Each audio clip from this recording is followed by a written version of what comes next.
Welcome to the Football Friends podcast. It's your boy Gage here, and I am joined by Paddy. Hello, it's me. And How you doing? yeah, good. And just say possibly joined by Ash soon too. He's just going to jump in when he arrives. But the show must get started because we have had quite the match this week: Manchester United and Liverpool.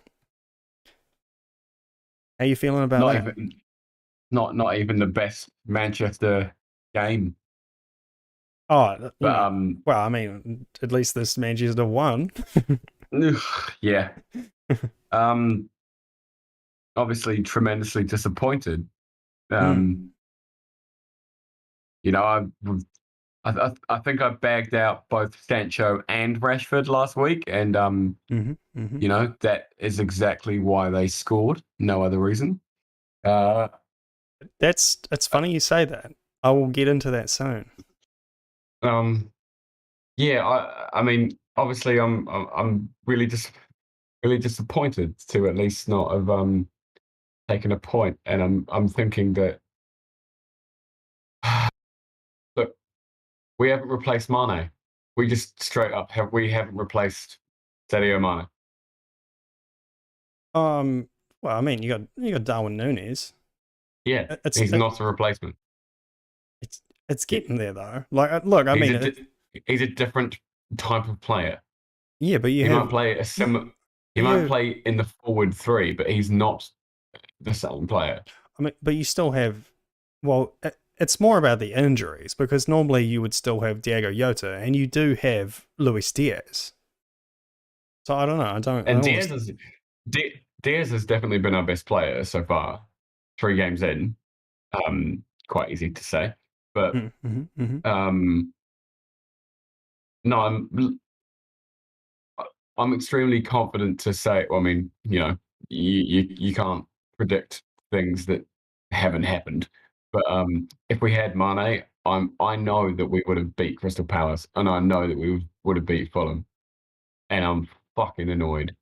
Um, because we probably would have put up a much better. But everyone looks exhausted, Yeah, and yeah. I mean, when that shit's happening, Mane is a guy who just doesn't. He seems limitless. possibly, but look, I mean, you don't have Mane all season. It seems kind of pointless to me for you to even use that excuse. And that's what it I'm not sounds like. using It it. sounds like an I'm not. excuse. I'm not using an excuse. I'm saying we really miss him, and we really haven't replaced him. I don't know, man. Yeah. Again, I just don't think that's That's not the no. reason we lost. We Yeah. Well, lost look. because we let a team who have not looked intense for about 3 years out intense us. Yeah. Well, look. I mean, Looked they built this intensity. It did reappear. But first, sorry, I just want to talk yeah. about what you said first. Was that the looking exhausted? Well, look. I mean, I think that's probably more accurate because from what I understand, you guys played literally every game last season. Is that right? Because you played, Every available game, yes. yeah, you played every available game because you won two domestic cups. You played every league game, obviously, and then you went to the final in the Champions League. And did you have Community Shield as well? At the start of last season, no. Oh, so well, either way, nearly. But obviously, Yeah. but our pre-season would have been shorter than everyone else's, apart from City's, because of the community chest. Oh, yeah, true. And and that was coming off after Euros as well, and then you had Africa Cup of Nations for Mane Yeah, and for Salah. So it's a lot of games. And yeah, the trend that we have seen over the last, say, 4 seasons or so was Liverpool would go absolutely hundies one season and score an insane amount of points or win the Champions League or whatever, and then the next season they would have to rest and recuperate. So because you had that COVID season too where you dipped a bit, and so I don't know, maybe it's just the intensity that you guys play at is not sustainable long term. I think you're right. That's definitely part of it. And I think we the fresh players that we have are all like 19. So I Yeah, think, as they should be. well, yeah, but what I mean is we have like our squad's crying out for a new like attacking midfielder. We need we need more we need more attacking like thrust from the midfield. The midfield has been there to create, and we've basically been gliding on the front three's goals, which is like fine. But when you get to this point when all of them are injured or suspended, lol, you need someone else who just who will score, who will pick a killer. We need a De Bruyne, basically, and I know De Bruyne is one of a kind for sure, but But I wouldn't say you we guys need, have had that recently. I mean, you've always played with sort of holding midfielders. yeah, that's exactly what I'm saying. We need that variable. We need someone to turn to who can do that. I mean, we've been saying this. I feel like you and me have had this conversation for years now. Like that, Yes. you've always needed to sign an attacking midfielder, but I just don't think it. I don't think that would work in your system. I think you need too many all your midfielders need to drop deep. That's the way they play in Klopp's system. And the other thing with that is who was your midfield? I'm pretty sure the third you played Henderson, Milner, and your third midfielder was Harvey Elliott. Is that right? Milner, Henderson deep, and Harvey Elliott on the right side of the midfield three. Okay, right. So I mean that's kind of like that's your attacking midfielder, isn't it? And then the replacement for that is Carvalho. Yeah, exactly. Two guys with nearly no experience in the Premier League, and like a lot of promise. Don't get me wrong, a lot of promise. I love them both.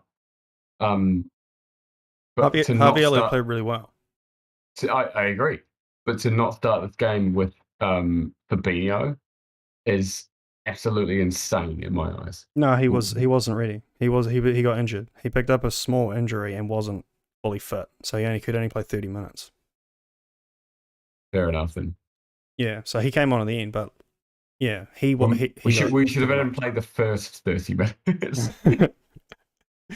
Yeah, yeah. Look, and well, that's what I was going to say before too. With the last time that you guys had the season where you dipped, that was the same season when you had 3 centre backs injured.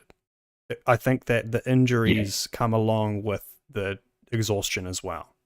It's not just a stamina; totally right. it's the body gives up too. Physiologically. So yeah, look. But look, I think I will agree that even I cast off Man United on this one. It seemed so obvious to everyone. But we sort of played you at the best time. And because you got 10 injuries and a red card. So in a way, maybe I shouldn't have been so surprised, but yeah, even I was skeptical after us losing 4-0 in our last game. Was pretty embarrassing. So yeah, I'm very pleased, obviously, not even necessarily because, no, okay, it's good because it's Liverpool, but to win a match, that was good. We needed that. Yeah. So, yeah, and of course, goals from a very nice goal from Jadon Sancho, who put James Milner on the ground. Oh, some say he is still sliding. Yeah, and after that too, so yeah, Jadon Sancho slots that goal pretty nice, and then Milner has like a massive go at Van Dijk because correctly as well. Yeah, because I didn't notice it the first time, but if you look, he's real standoffish. Like it's quite. He needed to dive in. He's not like. There's only one thing that he's going to do at that point. So, like, take a step forward, make yourself big. You're a defender, and you're already big. What are you doing? So yeah, good goal there from Sancho. But to be honest, aside from that, barely saw him for the rest of the game. So whatever, did his part. Elanga also hit the post in the first half, which was very nearly a goal, but he was then subbed off. He should have scored. I know. It was a one. Well, it's a tight angle, 1-on-1, but I mean that's it. A more mature player would. That's he's our Harvey Elliott, That's kind of thing. Yeah, that's true. And so Martial came back on, which was good to see him again. And then he was part. He was good. Yeah, he played well. He set up Rashford's goal, which was another 1-on-1, which he scored. Very nice. It was nice to see Rashford gaining a bit of confidence again and playing hard.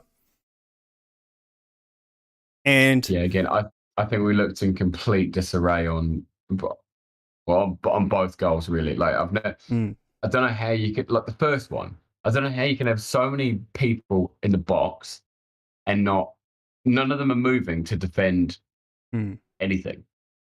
The second one, look, it happens. We play a high line. Yeah. We have Alisson, who's basically the best 1-on-1 goalkeeper in the world. And it didn't happen. And sometimes you fuck it up. And it was the through ball was actually like incredible. It was a really good through ball from beauty. And Rashford's run was timed to a T, and even obviously there was a big offside shout on this one. But from what I understand, the way that the ruling happened was because, I mean, he was offside slightly, but you are now given a 5 centimeter tolerance. In favor because they draw the line thicker now, and so because of the 5 centimeter tolerance, he appears offside in the camera, but he's actually not. That's within the tolerance. Yeah, and because Joe Gomez's head is like leaning kind of backwards, so yeah, but it was close. And then so of course Salah did claw one back, but to be fair, that was quite messy. I think it was from a set piece, and then he got the sort of follow up. Very messy goal. Messy goal. Messi would be proud of it. Well, it didn't feel like you guys had any kind of control on that game, even though you had 71% possession in that game. You didn't really create much with it. And yeah, exactly. I know. Getting sick of it. It's absolutely horrendous that we can, like, we had more shots than you. Fair enough, but I expect a lot more of those to be on target and to be threatening. And to, United had, I think it was 4 shots on target. One of them was that Eriksen free kick, which was clawed out of the top corner, and then 2 of them were goals. Yeah, and I think, I mean, your ones weren't particularly threatening. There was the ones like a Milner shot from like a really tight angle, and then one of them was Fabinho's header when he subbed on, and that was, again, it was a comfortable save. De Gea wasn't particularly tested. So no. I think it's just because you guys lost that midfield battle, and that meant you had to play out on the wings more. And then I felt like Malacia and Dalot just played out their skin in that game. Like, I'm so impressed how Malacia was able to keep Salah quiet that game. And then that was you sent praise to Varane, and he was good, but Malacia was that his debut? Yeah, Premier League debut, I think. But amazing. His first start. Luke Shaw shouldn't. Luke Shaw, okay, fair enough. We'll count that. Luke Shaw shouldn't come back. Well, is he hurt? No. It was just a rotation or a trying. Well, Malacia is just hungry. Different tactic. Yeah, well, I don't know. Luke Shaw looks pretty hungry to me, mate. No, he's already eaten. That's the thing. Good point. Luke Shaw's not hungry because he's eating. Yeah. So everyone was giving. I think everyone gave Martinez man of the match, and he did actually make team of the week after that performance. But in my eyes, I actually thought Varane was better. Varane must have. Well, I don't think Varane made a single mistake in that game at all, and he won so many headers. It was incredible. And like, unlike Harry Maguire, who wins headers, he actually uses the header to pass the ball to. It's not just a clearance. It was. he's like, oh, but boss, I can head the ball. We've got Rafa for that, Yeah, and he can make a pass. It's also a clearance. yeah, and then look, that pairing of Varane and Martinez is just top draw. It's stylish. It needs to It's stay. It definitely- needs to stay like that. And Yeah, I think that should be basically your starting pair yeah, for as long as you can. it- I think honestly, if we had Nunez, that really would have helped because we've seen that Martinez has been shall we say, doubtful on the high ball, but for the most part, when it's played on the ground, he's really stylish. It's what he loves. oh man, he tackles hard. He's got good long balls, good passing. Yeah, no, he's a good player. Good clearances from his own teammates. Learns from his mistakes. Yeah. Oh yeah, that was hilarious. That was Like- amazing. It felt like Bruno was just trying to do his best to like get sent off or Yeah, score an own goal. Yeah, I know. It was that was pretty funny. So the ball holding stuff after the Salah goal was pretty embarrassing. Look, he wore the armband, and I was like, oh, come on, that's not a good look, man. You got to do a bit better than that. Yeah, I really hate even when my team does it, I really hate it. It's He had a dive. He had a dive as well, to be honest, and he got a yellow card for it. Yeah, naughty boy. So, is there anything else I want to say? Either way, yeah. Look, I couldn't be happy with that result. That's good. Needed a win anyway, and that actually puts us above Liverpool now because we have 3 points and you guys have 2. Ho ho ho. But the one thing I wanted to say was that so this is why we won, because this is hilarious. Okay, so you know how after the Brentford match they outran lovely. They outran Manchester United by 13.8 kilometers, and so and then they made them do it in training. Yeah, but do you know what else? No, go on. Erik ten Hag ran with them. He too did the 13.8 kilometer run at 52 years old. And so extremely based. Yes, unbelievably based. And so he ran, and apparently it absolutely destroyed him, completely shattered his body because he's 52. And so, because the best part about it was everyone was complaining like that day because they got called in off their day off to do this run as punishment. And then Eric's just like, yeah, well, I'm running with you. And then it was dead silence. No one had the balls to complain at all.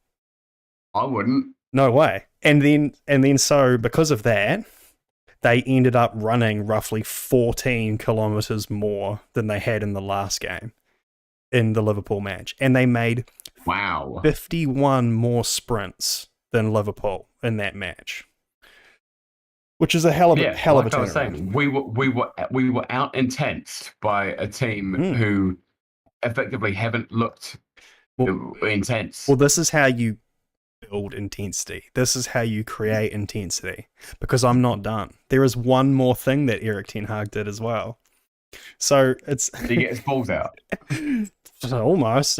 So what he did is he used the art of external criticism. So what he did is he went and printed off a pile of headlines that explained about how shit Manchester United are, and with things that say like United simply aren't good enough, Liverpool to win 5-0 again, can't run, not a team, gonna be relegated. And he even printed off statistics that covered like the distance ran, like their passing percentages, clearances, and he posted them all around the training ground and in the changing rooms, so everyone would be staring at it all day. That's amazing. Basically just to get them in the frame of mind for winning this match. And honestly, I I think it works. Just the world's weirdest team talk. Yeah. Well, I think maybe they did need a bit of shame. You know, like I think it's yeah. Yeah. I think you're probably right. Like Certainly thinking at outside the some point, box. at some point, you know, you have all these players with like massive egos, and I'm not pinpointing anyone in particular, but it's not important. With big old egos, and you like don't deserve them, Mm. and they kind of need to be cut down to size a little bit. Yeah, yeah, exactly. I think there is a few divas in that dressing room, and To be honest, Klopp should do that as well. yeah, it's genius. No, honestly, I'm so impressed. It's actually what tomorrow's video is on. I've already made it, so that's what the video will Nice. be about. So pretty cool. I'm thoroughly impressed with that. That's, dude. Honestly, if that's our coach, man, fuck yeah. I'm so down for that. What a G. Yeah, what a gangster. Okay, so yeah, I think that's about all that really needs to be said on that. It's been Yeah, happy with that beautiful analysis. yeah, decent.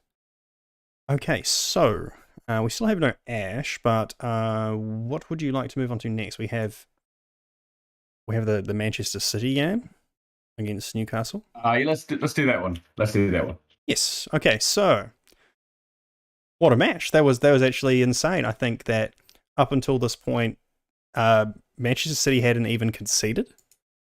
So, Well, yeah, that's bad now. well, yeah, and then they concede 3, and I mean this includes going down 3-1 as well. So it was quite a good showing from Newcastle. Yeah. I got to say, very impressive. Yeah. When that free kick goes in, they must absolutely sort of get their pants in a good way. Yeah, yeah. And so, yeah, Trippier scores that mean free kick. That was, he went straight in my fantasy team after that. So, Did he? well, I was like, he takes free kicks. He's a defender, and yeah, he takes free kicks, corners, and I think he even takes penalties. So, not bad. Yeah, I'm trying to think who their penalty taker might be. Callum Wilson probably might is take Callum a few. Wilson. Well, Callum Wilson scored a hell of a goal too. The flick it with the outside of his foot past Edison. That was tasty. Beautiful. Yeah. And then Almiron's one with the thigh. Like, they thought it was a handball, but it just... That was like, when a player does a diving header, he did the diving header without the header. Yeah, yeah. And then... I love it. All three of those goals assisted by St. Maximin. Oh, who I had in my fantasy side. So what a G. So does that mean that did St. Maximin like tap the ball, but just before Trippier took the free kick, or because I thought it was direct? I can't remember now. Where's the third assist come from? Oh, I suppose he must have got fouled. Yeah. Okay. Well, makes sense. He's one of the most fouled players. You and I can call it an assist if we want to, but really it's probably not. Yeah, okay, that clears it up. But that's it's called an assist on fantasy. Yeah, okay. And then there was that. Do you see that first goal, Gundogan's? That look, Bernardo's chip. Oh my god. Bernardo Silva was really up for that. He's definitely. I swear to God, every week in which I hear him linked away to like Barcelona or to Juventus or to somewhere else, he plays amazingly. Like, you can't sell me. It's almost, yeah, it's almost like Pep does the same thing as Ten Hag. He puts up the rumor mill on the on the Manchester City dressing room. It's like Barcelona to sign Bernardo Silva, and he's like, "Oh shit, I must be really good." Yeah, and he says to Bernardo, he's like, "Do you want half your wage to be stolen from you?" Like, do you want to not be registered until January? Yeah. And so there was also Erling Haaland scored another goal, and he actually almost had another one too, where he hit the post. Like, He hit the post. I mean, this was all about 5 or 10 minutes after the Trippier goal. mm, Haaland hit the post. Haaland scored, and then Bernardo scored. And really, man, City. This is what I've said about City. They they always look like they believe that they have a chance of winning the game. 3-1 down, 3-0 down, 5-0 down. They will always believe that they have a chance. yeah, well, what about that Aston Villa game, the last game of the season last year? So, Yeah, last season. perfect example. Yeah. Absolutely perfect example. Yeah. And so, yeah, they that's it. You're right. A lot of teams probably could have given up after going 3-0, 3-1 down or whatever, but no, they went right to the end. Yeah, they're not a give up team. Not at all. Yeah. And so, yeah, hell of a match. Definitely one for the neutrals. That was awesome. And yeah, great match. Yeah, really enjoyed that one. Although my one criticism thus far is can't stand to see Joao Cancelo wearing number 7. Oh, is he? Did he change? Did he change number? I didn't realize that. Because Sterling left and Cancelo took it. Oh, that's interesting. That's weird. Yeah, it's not good enough for me. That's strange. I don't like it. And didn't he wear 2? What did he wear 2? Is that right? No, I think he was wearing a high number. Oh, you're right. It might have been 20 something. Oh, you're right. Yeah, Kyle Walker wears 2, of course. Yeah, but, Walker. But yeah, that's weird. I don't like that either. But I suppose the last thing we should talk about is that the red card. Well, the red card that was rescinded. We were sort of arguing about this just before we started recording. But yeah, you agree with the referee's new decision. I think it should have remained a red card. Yeah, I don't know. It's just I won't lie. I mean, it's definitely borderline. It's close. It's hard to. I can sort of imagine it going either way. I suppose is a more. And yeah, I know I shouldn't really fence it, but yeah, I don't know. I don't think it should be one. To me, it comes down to was it dangerous, and I think that the speed that the player was moving at, and the way that Trippier launches himself at the challenge, it should be considered dangerous, and should be a red card. Mm. Yeah, I would say I think it's close to that, but I just don't think it quite gets there. I understand that we're getting sort of, We're softer and splitting softer, hairs. but I mean, we're getting softer and softer on these challenges as time goes on in football because we want to protect players and so on. And I mean, there's 0% that might not even been a yellow card, 10 years ago, but Oh yeah. so I don't know. I think it's definitely close, but I still just don't think. Yeah, I still don't think you should probably. I don't think you should be quite sent off for that. There's no studs up. He does come in hard. I mean, that's true. No studs up. No, and it's just the intent is to do a professional foul. And yeah, I don't know. It's borderline. To me though, that's not a professional foul. And we're probably going to move on to that game next. But a professional foul is Koulibaly. It's what he did this weekend. It's. Well, do you mean do you mean the first one or the I second suppose one? you can both. You can do a professional foul with violence, but that's I suppose that's not strictly what it is. Yeah. I don't know. I can see that we're probably not going to exactly agree on this. That's okay. Maybe we'll just move on. Yeah, that's all we want to say on that anyway. So, but yeah, like you said, the next match is America versus Chelsea. So, man, old Ted Lasso was loving it, wasn't it?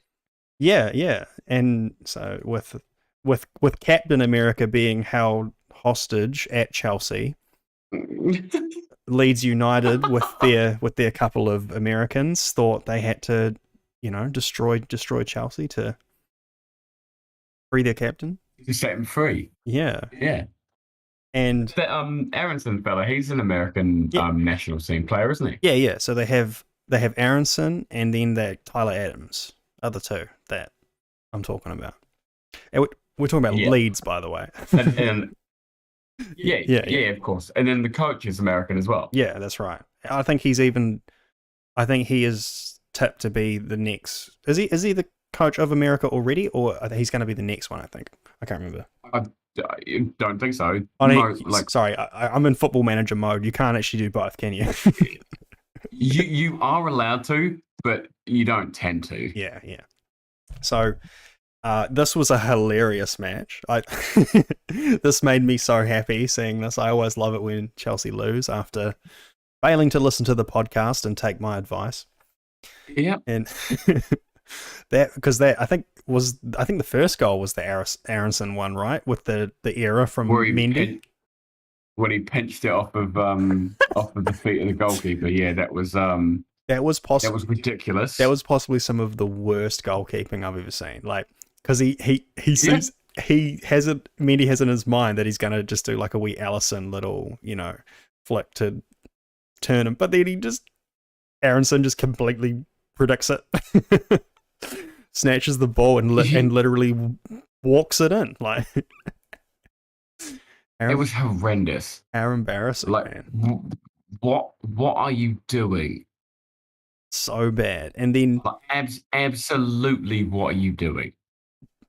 Yeah, I know. Just why? He had so much time, and he could have even played it short. That the man was open, but then he said he wants to be clever, and it's like so bad, man. He had so much time to do anything, and he chose to do that. Even if he just turned around and lumped it out for a corner. Yeah. Like, no, bro, that would have been better. Nobody, some people would have slated him, but really, that's better than a goal. Yeah. He has so much time, man. Is this embarrassing? It's like, it's an error so bad that it probably makes you play bad for the rest of the game. Because it did. Yeah, well, he didn't play any, but to be fair, Leeds' goals, the following two goals, were not his fault.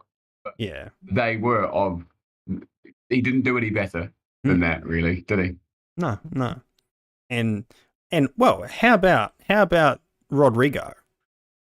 Man, he has been on insane form since starting this season. And I think he's the league's top scorer. Yeah. 4 and 3, I think. Of course. But that's too after, he transferred there last season. Leeds were only promoted last season, right? Yeah. Or was it the season before? Either way, he's been there for a little bit, and I thought he was a flop. I kind of thought he was done. He was good when he played at like Valencia or whatever, but just didn't. I don't think he was a flop. He just didn't turn it up to 100, right? Oh, you're right. No, I'm right. It was 2 seasons ago, because the first season, Patrick Bamford was a beast, and then he was injured for the whole second season, and then now he's supposed to be back soon.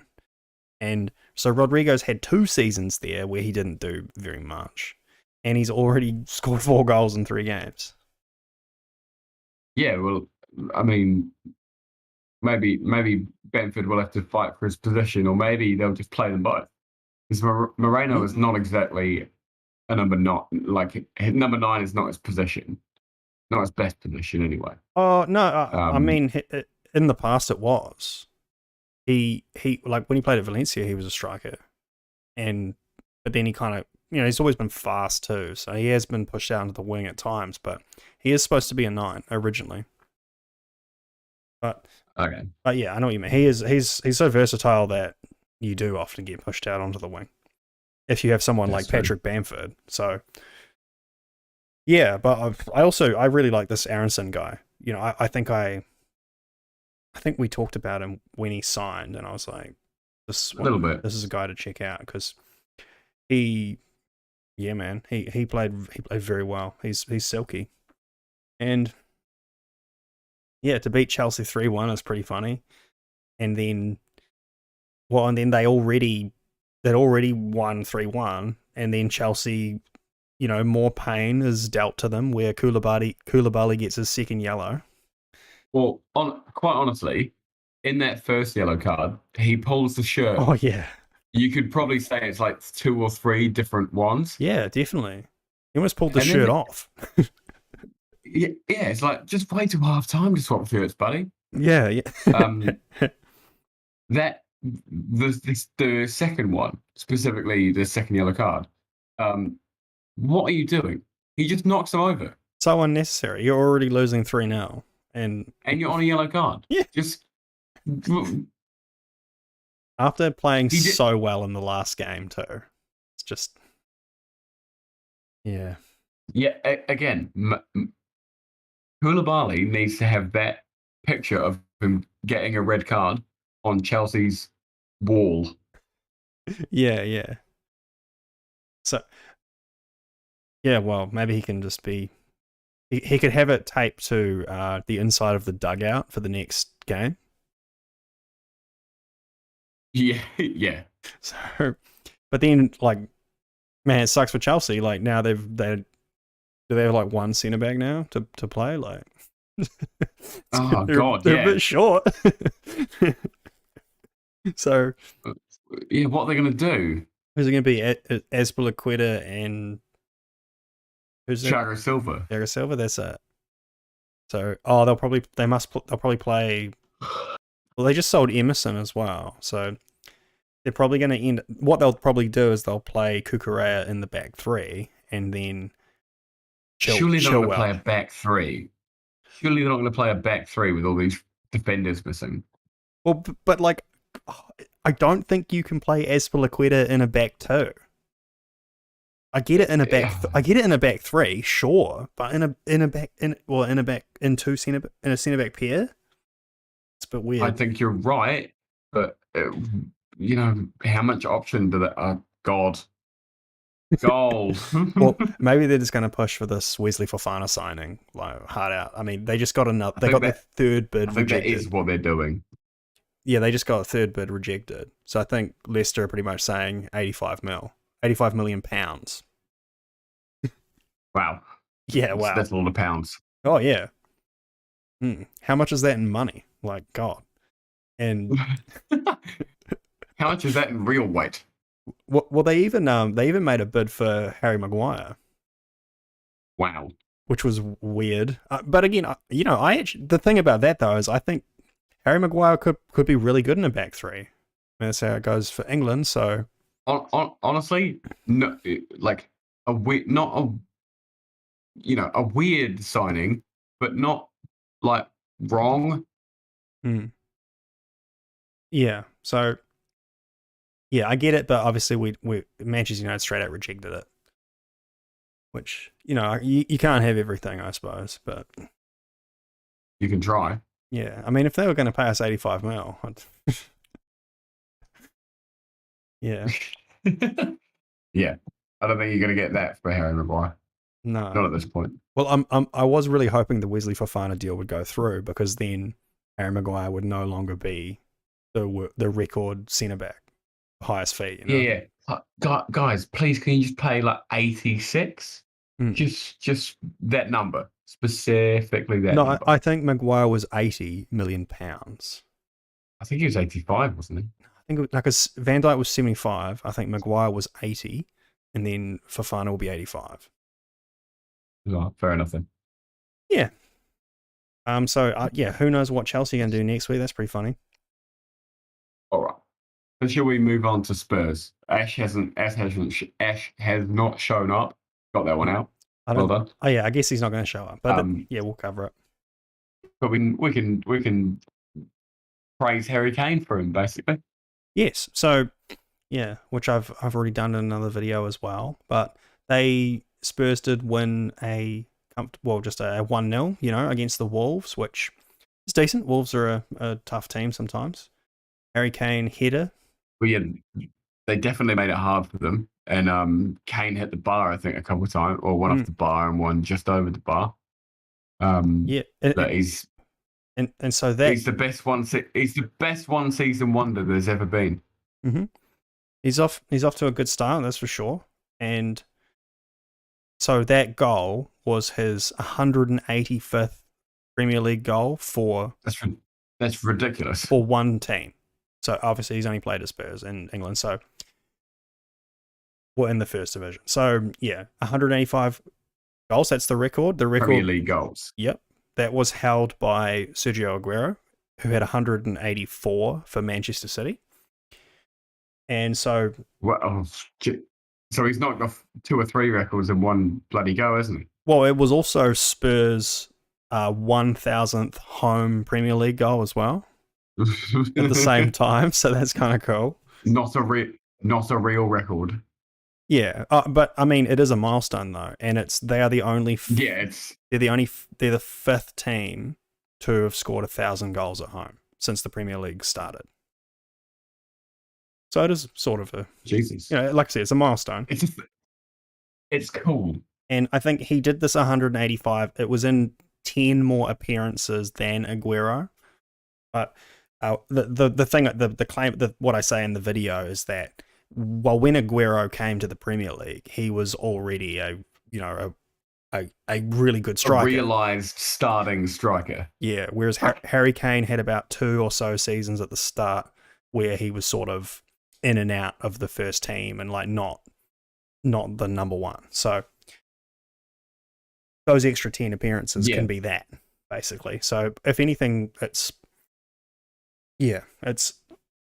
incredible record. Equally, if not more impressive. Mm-hmm. And so that makes it 250 goals, all competitions as well. So that's that's pretty damn good. Yeah.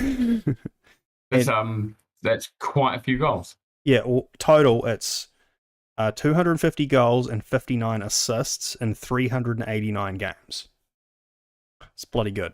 It's 300 and something, 309 was it? 309 goal contributions. Yeah. From 389. That's right. And like I was saying to Ash off mic, is that Harry Kane has, since he picked up his, started scoring consistently and all that kind of stuff, he has scored no lower than 17 goals per season, which is also unreal. And that's Premier League goals. And so if he carries on at that rate, like no less than 17, because, he could score like 160. Yeah. In 5 years, he would have broken Alan Shearer's record. So it's how old is he now? 29. 29. And I would say that Harry Kane's going to go till he's 35, surely. He's never been a player that had to rely on his pace. He doesn't, I mean, he does get injuries, but I wouldn't say as much as everyone else.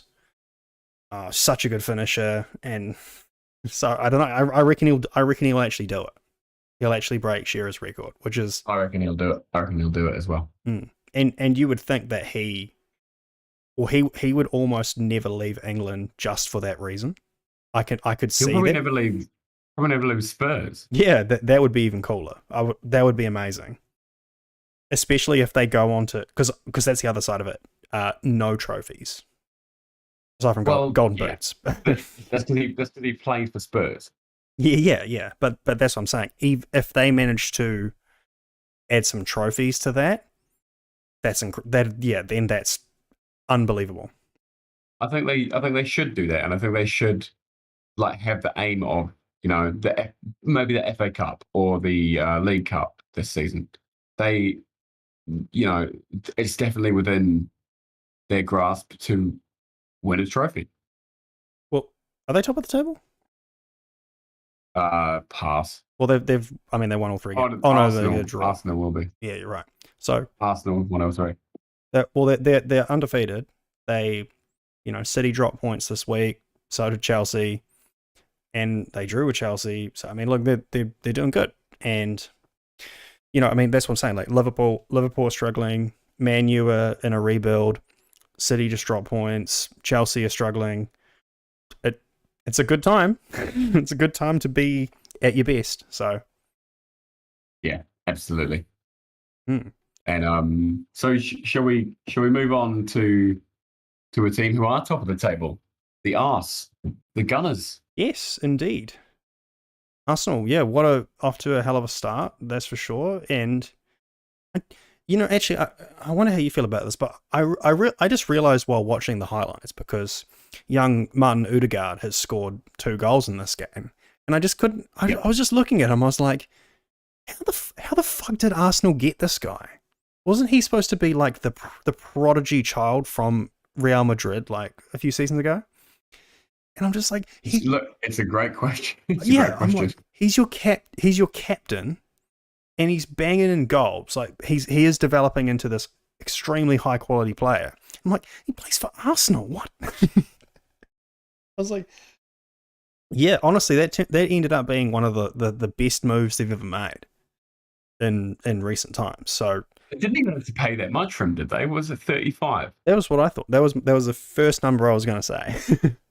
Like, honestly, incredible player, incredible bit of business. Yeah, They're really, really all those players are really linking up well. I hope, for their sake, that if they, have an injury here or there, that they, that they can carry it on. I think, they won 3-0, and you say that Odegaard scored 2 good goals. But the pick of the bunch was definitely Saliba's. Oh, after scoring his hilarious own goal last week, he made up for it. Yeah, that was a hell of a finish. It was crossbar and in, right, as well. So I think it was just below crossbar. Did they hit the crossbar? I can't remember, but it was very close, nonetheless. It was beautiful. Hell of a finish, and man, Saliba was an awesome player, man. I did know who he was because of Football Manager and things like that, and so I knew that Arsenal had him on the bench, and he has played his way into this team, man. That's for sure, and he deserved it. Yeah, 100%. Looked real good in because in his first game he played very well, and then the second game he sort of struggled a little bit, but then this third game he was really good too. So 2 out of 3 ain't bad, Yeah, if you keep that up, that's 26 good games a season, so it's fine. And so I guess he is. I believe that the centre backs were Saliba and Ben White in this game. Did they play 3 at the back? Because what I like about this team is that they have the Gabriels. So there's Gabriel Jesus, Gabriel Martinelli, and Gabriel. Yeah, he's Gabriel Gabrielson.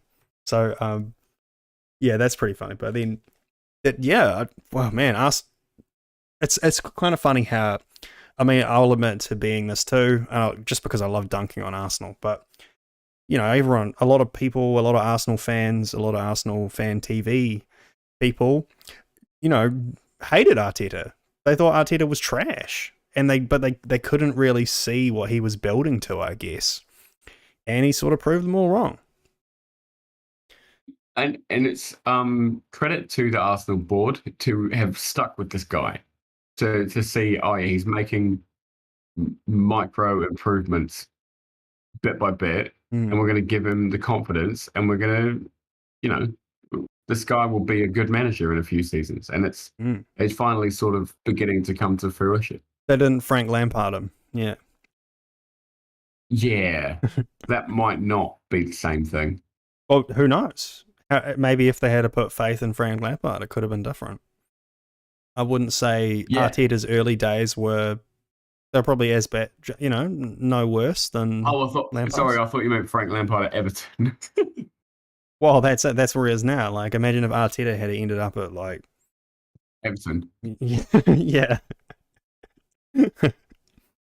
So, yeah, I know. I'm worried about Arsenal. They seem to be at least the most cohesive team at the moment. Them and Spurs. So it could come down to them two in particular. I mean, I shouldn't write off City just because they draw one game, but it would be boring if they won again. Yeah. Let's have less of them winning. Yeah. Was there anything else in that game too? Oh, well, I just wanted to say too that Ramsdale, man, he is a player that has severely developed at Arsenal as well, and I think he 100%. he certainly deserves to be England's first pick, in my opinion. Yeah, I totally agree. He's proved to be. I think Nick Pope has something to say about that. Oh yeah. Nick Pope definitely deserves to be in the team, but it shouldn't be. It shouldn't be Pickford.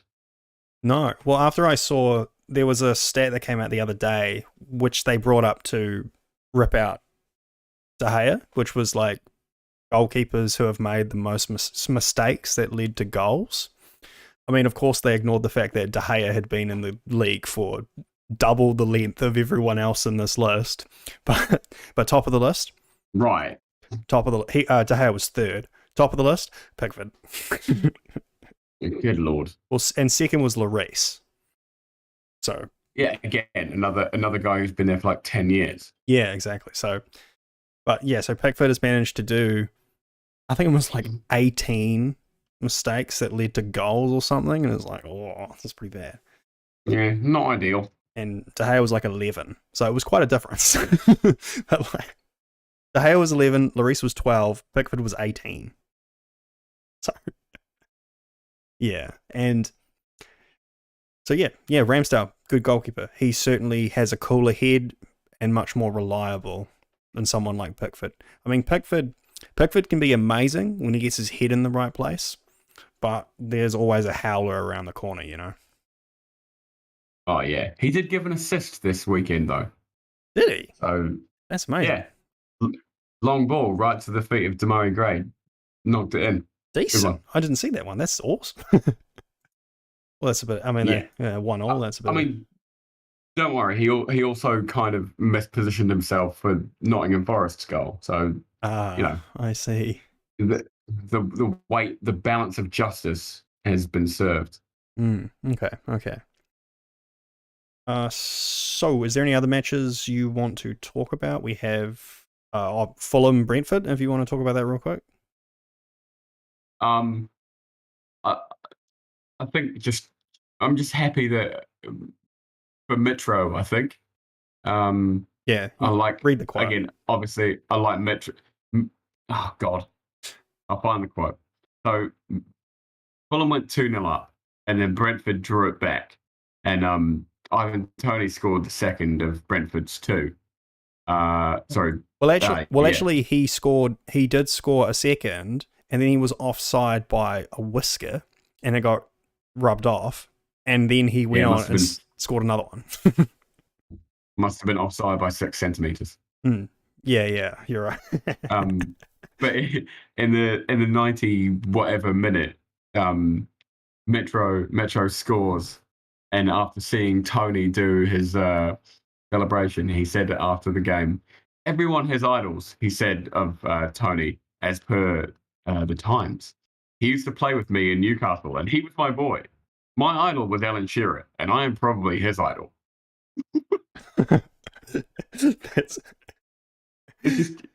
That's really, I like it. Was it actually Metro that scored last? I thought for some reason I had in my mind it was Palhinha's goal that was last. No, Palhinha scored second. Okay. Well, yeah. Either way, that was another one that you were talking about Palhinha the other week too.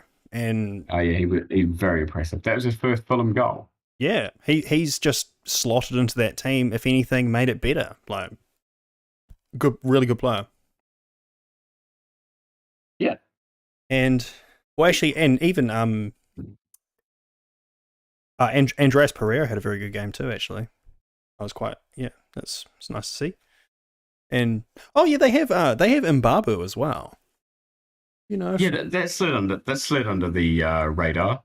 I remember seeing it, but again, he's this one that was awesome in FIFA, and then just not quite that good in real life. But yeah, but he did give an assist in that game, so we'll see. He's got plenty more to give.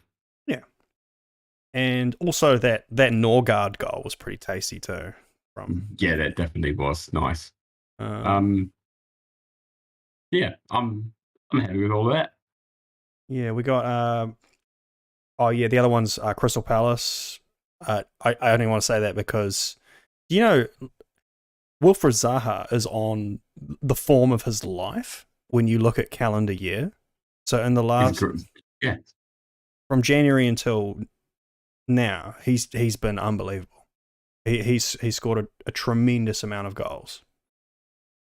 Far out. And it's I should actually look it up, but I mean, look, obviously it's Patrick Vieira's influence. Like, so I know we probably say this every week, but what a good coach, man. He didn't take much time to be settled in a coaching role. He's just sort of eased into it like it's nothing. Yeah, no, he's not pulling up trees, but if Palace suddenly shoot up the table after a couple of seasons, it will be down to him. Mm-hmm.